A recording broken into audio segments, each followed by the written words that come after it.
পুকুর পাড় থেকে উদ্ধার ব্যাগ ভর্তি শকেট বোমা। চাঞ্চল্য হরিহরপাড়ায়। ঘটনাটি ঘটেছে হরিহরপাড়া থানার রামকৃষ্ণপুর এলাকায়।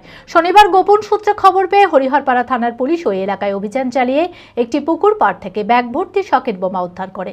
তড়িঘড়ি বোম স্কোয়াড টিম এসে বোমাগুলি নিষ্ক্রিয় করার জন্য কাজ শুরু করে। কী কারণে এত বোমা মজুদ ছিল এবং এই ঘটনার সাথে আর কারা যুক্ত রয়েছে তার তদন্ত শুরু করেছে পুলিশ। মানসিক স্বাস্থ্যের জন্য সবার আগে যে নামটি মনে ভেসে ওঠে, সুস্থ মনের ঠিকানা মনোবীক্ষণ।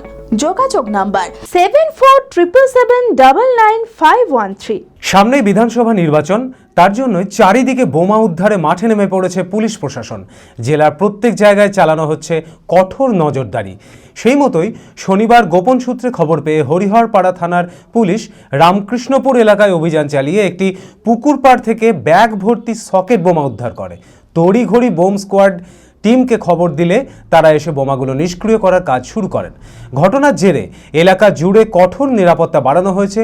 তবে কী কারণে এত বোমা মজুদ ছিল এবং এই ঘটনার সাথে আর কারা যুক্ত আছে তার তদন্ত শুরু করেছে পুলিশ। আমি আমার ফেভারিট, আমার মতো আর কেউ।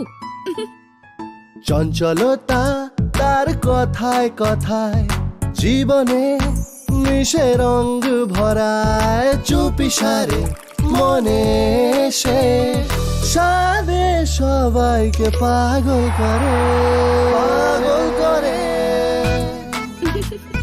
আমারই মতো আমার নিজের পতাকা। पता का चा गजब का शाद।